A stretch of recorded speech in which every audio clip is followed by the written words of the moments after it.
ದಿನಕ್ಕೆ ಒಂದು 6 ಗಂಟೆ ನಿದ್ದೆ ಮಾಡಿದ್ರೆ ಸಾಕು ಅಲ್ವಾ? ನಮ್ಮಲ್ಲಿ ಎಷ್ಟೊಂದು ಜನಕ್ಕೆ ಹೀಗೆ ಅನ್ಸುತ್ತೆ. ಆದರೆ ಈ 6 ಗಂಟೆ ನಿದ್ದೆಯಿಂದ ನಮ್ಮ ಹೃದಯಕ್ಕೆ ನಮ್ಗೆ ಗೊತ್ತಿಲ್ಲದ ಹಾಗೆ ಎಂಥ ದೊಡ್ಡ ಬೆಲೆ ತೆರೆಯಬೇಕಾಡುತ್ತೆ ಅಂತ ಕಾರ್ಡಿಯಾಲಜಿಸ್ಟ್ಗಳು ಅಂದ್ರೆ ಹೃದ್ರೋಗ ತಜ್ಞರು ವಾರ್ನ್ ಮಾಡ್ತಿದ್ದಾರೆ.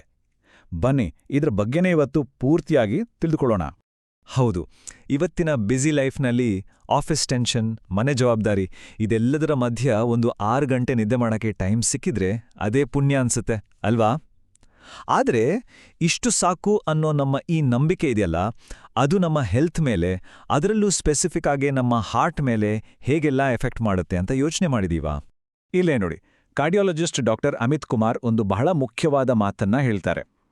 ಅವರು ಹೇಳೋದಿಷ್ಟೇ, ಎಚ್ಚರವಾಗಿರೋದು ಬೇರೆ, ಆರೋಗ್ಯವಾಗಿರೋದು ಬೇರೆ, ಇವೆರಡೂ ಒಂದೇ ಅಲ್ಲ ಅಂತ. ಅಂದ್ರೆ ನಾವು ದಿನಪೂರ್ತಿ ಆಕ್ಟಿವ್ ಆಗಿದ್ದೀವಿ, ನಮಗೆ ನಿದ್ದೆ ಬಂದಿಲ್ಲ ಅನ್ನೋ ಕಾರಣಕ್ಕೆ ನಾವು ಹೆಲ್ದಿ ಆಗಿದ್ದೀವಿ ಅಂತ ಅರ್ಥ ಅಲ್ಲ. ನಿಜವಾದ ಆರೋಗ್ಯ ನಮ್ಮ ಶರೀರದ ಒಳಗೆ ನಡೆಯೋ ಪ್ರಕ್ರಿಯೆಗಳ ಮೇಲೆ ನಿಂತಿರುತ್ತೆ. ಸರಿ, ಹಾಗಾದ್ರೆ ನಿದ್ದೆ ಯಾಕೆ ಇಷ್ಟೊಂದು ಇಂಪಾರ್ಟೆಂಟ್? ಅದಕ್ಕೂ ನಮ್ಮ ಹಾರ್ಟ್ಗೂ ಏನ್ ಲಿಂಕ್? ಏನಾಗುತ್ತೆ ಅಂದ್ರೆ, ನಾವು ಮಲಗಿದಾಗ ನಮ್ಮ ದೇಹ ಒಂದು ರೀತಿ ರಿಪೇರ್ ಮೋಡ್ಗೆ ಹೋಗುತ್ತೆ. ಅದೊಂದು ಅದ್ಭುತವಾದ ಪ್ರಕ್ರಿಯೆ. ಅದೇನು ಅಂತ ಈಗ ನೋಡೋಣ ಬನ್ನಿ. ನಿದ್ದೆ ಅಂದ್ರೆ ನಮ್ಮ ದೇಹಕ್ಕೆ ಸಿಗುವ ಒಂದು ಬ್ರೇಕ್ ಟೈಮ್ ಇದ್ದ ಹಾಗೆ. ನಮ್ಮ ಬಾಡಿಗೆ ಒಂದು ರೀತಿ ಫುಲ್ ಸರ್ವಿಸಿಂಗ್ ಆಗೋ ಟೈಮ್ ಅದು. ನಾವು ನಿದ್ದೆ ಮಾಡಿದಾಗ ನಮ್ಮ ಹೃದಯದ ಮೇಲಿನ ಲೋಡ್ ಕಡಿಮೆ ಆಗತ್ತೆ. ಬ್ಲಡ್ ಪ್ರೆಷರ್, ಹಾರ್ಟ್ ರೇಟ್ ಮತ್ತೆ ಸ್ಟ್ರೆಸ್ ಹಾರ್ಮೋನ್ಸ್ ಎಲ್ಲವೂ ಡೌನ್ ಆಗತ್ತೆ. ಇದರಿಂದ ದಿನಪೂರ್ತಿ ದುಡಿದು ಸುಸ್ತಾದ ನಮ್ಮ ಹೃದಯಕ್ಕೆ ಮತ್ತೆ ರಕ್ತನಾಳಗಳಿಗೆ ರಿಕವರ್ ಆಗೋಕೆ ಒಂದು ಗೋಲ್ಡನ್ ಚಾನ್ಸ್ ಸಿಕ್ಕಿದಾಗೆ. ಇಲ್ಲಿ ನೋಡಿ, ಒಂದು ಕಡೆ ಸರಿಯಾಗಿ ಅಂದ್ರೆ 7 ಗಂಟೆಗಿಂತ ಹೆಚ್ಚು ನಿದ್ದೆ ಮಾಡಿದಾಗ ನಮ್ಮ ಹೃದಯ ರಿಲ್ಯಾಕ್ಸ್ ಆಗಿರುತ್ತೆ, ರಕ್ತನಾಳಗಳು ಕೂಡ ತಮಗೆ ತಾವೇ ರಿಪೇರ್ ಮಾಡ್ಕೊಳ್ತವೆ. ಇನ್ನೊಂದು ಕಡೆ ನಿದ್ದೆ ಕಡಿಮೆ ಆದಾಗ ಹೃದಯಕ್ಕೆ ರಿಕವರ್ ಆಗೋಕೆ ಟೈಮೇ ಸಿಗಲ್ಲ. ಆಗೇನಾಗುತ್ತೆ, ಸ್ಟ್ರೆಸ್ ಜಾಸ್ತಿ ಆಗುತ್ತೆ, ರಕ್ತನಾಳಗಳು ಡ್ಯಾಮೇಜ್ ಆಗೋ ರಿಸ್ಕ್ ಕೂಡ ಜಾಸ್ತಿ ಆಗುತ್ತೆ. ಓಕೆ, ಹಾಗಾದ್ರೆ ಸರಿಯಾಗಿ ನಿದ್ರೆ ಮಾಡಿಲ್ಲ ಅಂದ್ರೆ ಎದುರಾಗೋ ಸಮಸ್ಯೆಗಳೇನು? ನಮ್ಮ ಹಾರ್ಟ್ ಯಾವೆಲ್ಲ ರೀತಿಯಲ್ಲಿ ಬೆಲೆ ತೆರಬೇಕಾಗತ್ತೆ? ಬನ್ನಿ ಇದರ 4 ಮುಖ್ಯವಾದ ರಿಸ್ಕ್ಗಳ ಬಗ್ಗೆ ತಿಳಿದುಕೊಳ್ಳೋಣ. ನಿದ್ದೆ ಸರಿಯಿಲ್ಲ ಅಂದ್ರೆ ಒಂದರ ಹಿಂದೆ ಒಂದರಂತೆ 4 ದೊಡ್ಡ ಪ್ರಾಬ್ಲಮ್ ಶುರುವಾಗುತ್ತೆ. ಮೊದಲನೇದು ಹೈ ಬ್ಲಡ್ ಪ್ರೆಷರ್, ಎರಡನೇದು ಇನ್ಫ್ಲಮೇಷನ್ ಅಂದ್ರೆ ಉರಿಯೂತ, ಮೂರನೇದು ಹಾರ್ಮೋನ್ ಇಂಬ್ಯಾಲೆನ್ಸ್ ಮತ್ತು 4ನೇದು ಇರ್ರೆಗ್ಯುಲರ್ ಹಾರ್ಟ್ ಬೀಟ್.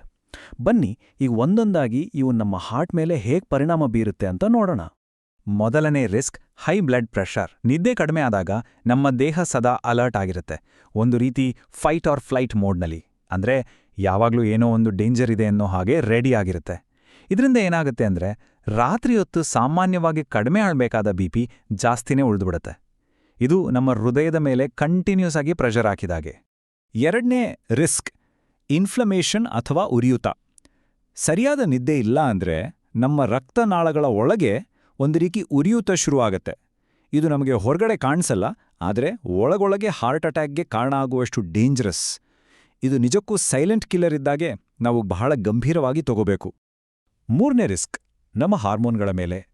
ನಿದ್ದೆ ಕಡಿಮೆ ಆದರೆ ಕಾರ್ಟಿಸಾಲ್ ಅನ್ನೋ ಸ್ಟ್ರೆಸ್ ಹಾರ್ಮೋನ್ ಜಾಸ್ತಿ ಆಗುತ್ತೆ. ಅಷ್ಟೇ ಅಲ್ಲ, ನಮಗೆ ಹಸಿವಾಗೋದು, ಹೊಟ್ಟೆ ತುಂಬ್ತು ಅಂತ ಸಿಗ್ನಲ್ ಕೊಡೋ ಹಾರ್ಮೋನ್ಗಳ ಬ್ಯಾಲೆನ್ಸ್ ಕೂಡ ತಪ್ಪು ಹೋಗುತ್ತೆ. ಇದರ ರಿಸಲ್ಟ್ ಏನು? ಸುಮ್ಸುಮ್ನೆ ಜಾಸ್ತಿ ತಿನ್ನೋದು, ತೂಟ ಜಾಸ್ತಿ ಆಗೋದು. ಇದೆಲ್ಲ ಕೊನೆಗೆ ಹೃದಯದ ಮೇಲೆ ಇನ್ನಷ್ಟು ಭಾರ ಹಾಕತ್ತೆ. ಇನ್ನು 4ನೇ ರಿಸ್ಕ್ ಇರ್ರೆಗ್ಯುಲರ್ ಹಾರ್ಟ್ ಬೀಟ್. ನಮ್ಮ ಹೃದಯ ಒಂದು ಪರ್ಫೆಕ್ಟ್ ಎಲೆಕ್ಟ್ರಿಕಲ್ ಸಿಸ್ಟಮ್ ಮೇಲೆ ಕೆಲಸ ಮಾಡುತ್ತೆ. ನಿದ್ದೆ ಕಮ್ಮಿಯಾದಾಗ ಈ ಸಿಸ್ಟಮ್ನ ಸಿಗ್ನಲ್ಗಳು ಗಡಿಬಿಡಿಯಾಗ್ಬೋದು. ಇದರಿಂದ ಹೃದಯದ ರಿದಮ್ ತಪ್ಪುತ್ತೆ, ಅದು ಅಸಹಜವಾಗಿ ಬಡಿದ್ಕೊಳ್ಳೋಕೆ ಶುರು ಮಾಡುತ್ತೆ. ಮೆಡಿಕಲ್ ಟರ್ಮ್ಸ್ನಲ್ಲಿ ಇದನ್ನ ಏಟ್ರಿಯಲ್ ಫಿಬ್ರಿಲೇಷನ್ ಅಂತ ಕರೀತಾರೆ.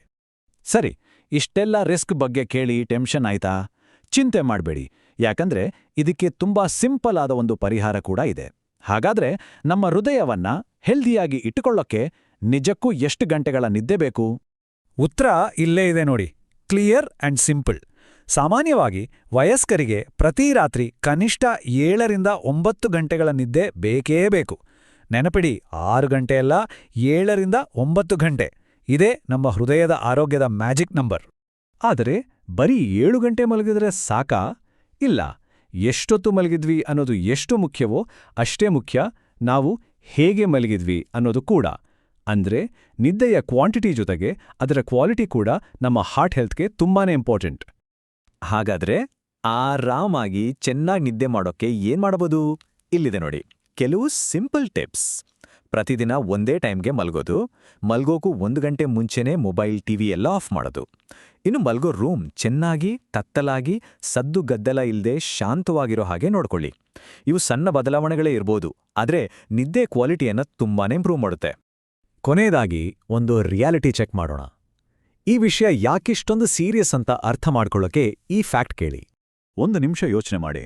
ನಮ್ಮ ಹೃದಯ ಇದೆಯಲ್ಲ, ಅದು ಪ್ರತಿದಿನ 1,00,000ಕ್ಕೂ ಹೆಚ್ಚು ಸಾರಿ ಬಡಿದುಕೊಳ್ಳುತ್ತೆ.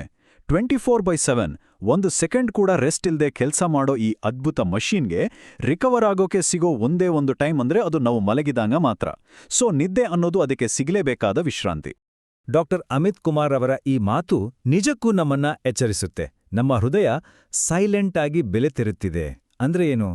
ನಾವು ನಿದ್ದೆಯನ್ನ ಇಗ್ನೋರ್ ಮಾಡಿದಾಗ ಅದರ ಎಫೆಕ್ಟ್ ತಕ್ಷಣಕ್ಕೆ ಕಾಣಿಸ್ದೇ ಇರ್ಬೋದು, ಆದ್ರೆ ಒಳಗೊಳಗೆ ದಿನದಿಂದ ದಿನಕ್ಕೆ ನಮ್ಮ ಹೃದಯದ ಮೇಲೆ ಡ್ಯಾಮೇಜ್ ಆಗ್ತಾನೇ ಇರುತ್ತೆ. ಹಾಗಾದ್ರೆ ನಮ್ಮ ಬೆಡ್ ಟೈಮ್ ಬಗ್ಗೆ ಸೀರಿಯಸ್ ಆಗಿ ಯೋಚನೆ ಮಾಡೋಕೆ ಇದು ಸರಿಯಾದ ಸಮಯ ಅಲ್ವಾ? ಯಾಕಂದ್ರೆ ನಮ್ಮ ಹೃದಯದ ಆರೋಗ್ಯ ನಮ್ಮ ಕೈಯಲ್ಲೇ ಇದೆ. ಈ ಪ್ರಶ್ನೆಯೊಂದಿಗೆ ಇವತ್ತಿನ ಈ ವಿಷಯವನ್ನ ಮುಗಿಸೋಣ. ಲೈಕ್ ಮಾಡಿ, ಸಬ್ಸ್ಕ್ರೈಬ್ ಮಾಡಿ ಮತ್ತು ಶೇರ್ ಮಾಡಿ.